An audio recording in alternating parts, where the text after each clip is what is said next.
కాలిపోయిందండి దోశ. కరిగేసుకుని మనం సర్వ్ చేసుకోవాలి. హోటల్ స్టైల్లో కరకరలాడే రవ్వ దోశ ఎలా చేసుకోవాలో చూద్దాము. దానికి కావాల్సిన పదార్థాలు: 1 కప్పు నిండా బొంబాయి రవ్వ. బొంబాయి రవ్వ అంటే మీకు తెలుసు కదండి, కరాచనం కూడా అంటారు. కప్పు నిండా తీసుకోవాలి. అలాగే బియ్యం రవ్వ, బియ్యం పిండి, రవ్వ కాదు, కొంచెం పిండిగానే ఉండాలి. ఈ కప్పులోకి సగానికి పిండి తీసుకోవాలి. తర్వాత 1/2 కప్పు మైదా తీసుకోవాలి. మీకు అర్థమైందండి? కప్పు నిండా రవ్వ దోశ తీసుకుంటే, కప్పు నిండా రవ్వ తీసుకుంటే 1/2 కప్పు బియ్యం పిండి, 1/2 కప్పు మైదా తీసుకోవాలి.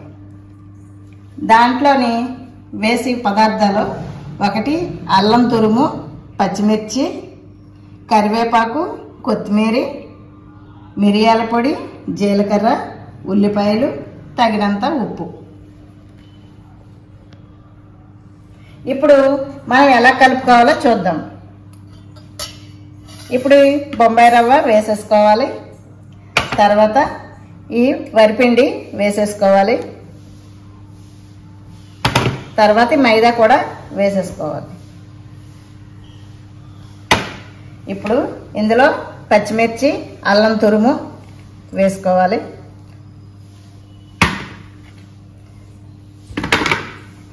కప్పు ఉల్లిపాయలు, సన్నగా తరిగిన ఉల్లిపాయ ముక్కలు, 1 స్పూన్ మిరియాల పొడి, 1 స్పూన్ జీలకర్ర, కరివేపాకు, కొత్తిమీర, ఇందులో 1 స్పూను సాల్ట్ వేసుకుంటే సరిపోద్దండి, ఉప్పు. తర్వాత కలిపిన తర్వాత మీకు తగినంత వేసుకోవచ్చు.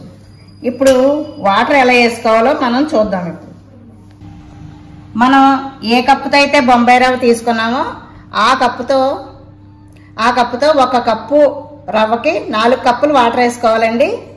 మనం ఇప్పుడు వేద్దాం.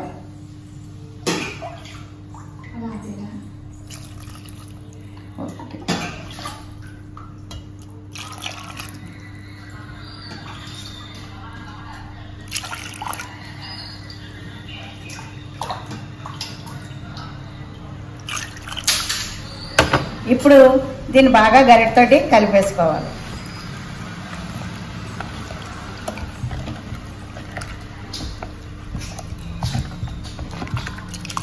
చూడండి ఎంత బాగా వచ్చిందో.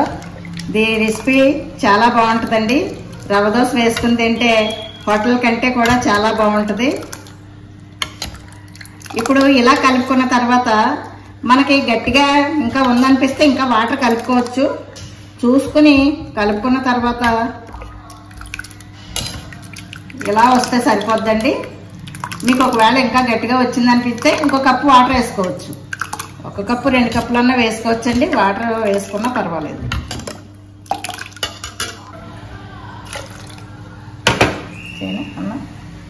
ఇప్పుడు ఇలా కలుపుకునేటప్పుడు లోపల ఉండలు లేకుండా కలుపుకోవాలండి. అస్సలు 1 ఉండ కూడా కట్టకూడదు. ఉండలు లేకుండా కలుపుకొని మీకు ఈ విధంగా వచ్చినప్పుడు కరెక్ట్గా ఉంటుందండి దోశ.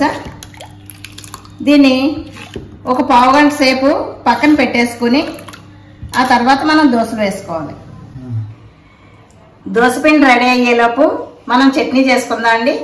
దీనికి మనం పల్లి చట్నీ చేస్తున్నాము. దానికి కావాల్సిన పదార్థాలు: పచ్చిమిర్చి, వేరుశనగ, పుట్నాల పప్పు, టేస్ట్కి తగినంత ఉప్పు, కొంచెం చింతపండు, చిన్న చింతపండు అంటే ఎక్కువ కాదండి, చిన్నది, టేస్ట్కి 1 పిక్కండి. ఎక్కువ వేసుకుంటే బాగోదు, పుల్లగా అయిపోతుంది. ఆయిల్ ఎలా చేద్దామో చూద్దాం.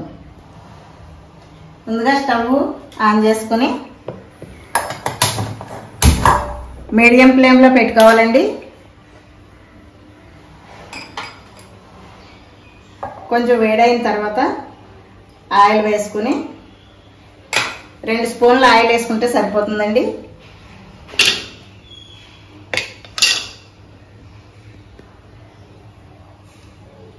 ముందుగా పచ్చిమిర్చి వేసుకోవాలి.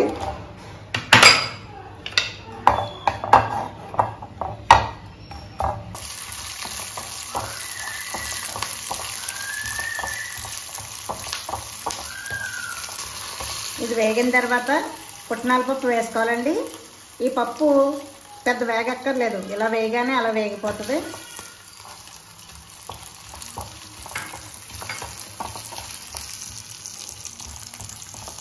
అప్పుడు ఇవి మనం అన్నీ కలిపి మిక్సీ జార్లో పట్టుకోవాలి.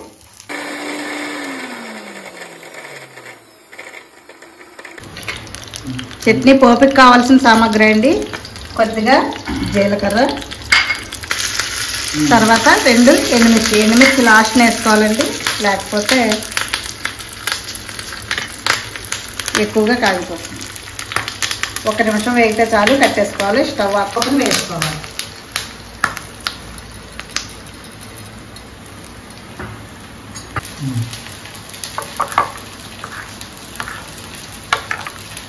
పల్లి చట్నీ రెడీ అయిపోయిందండి. పిండి నానిన తర్వాత దోశ వేసుకునేటప్పుడు పెనానికి కొంచెంగా ఆయిల్ రాసుకోవాలండి. తర్వాత కలుపుకున్న పిండి మనం దోశ వేసుకోవాలి.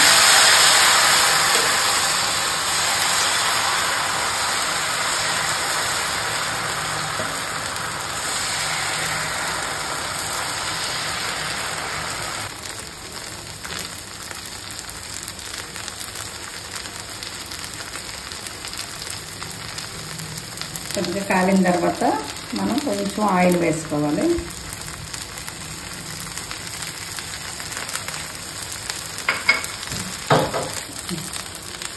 దోశ కాలిన తర్వాత తిరగేసుకోవాలండి.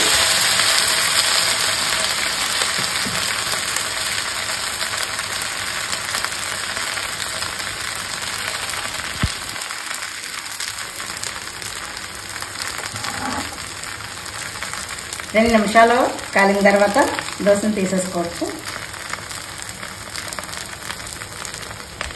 సర్వ్ చేసుకోవాలి.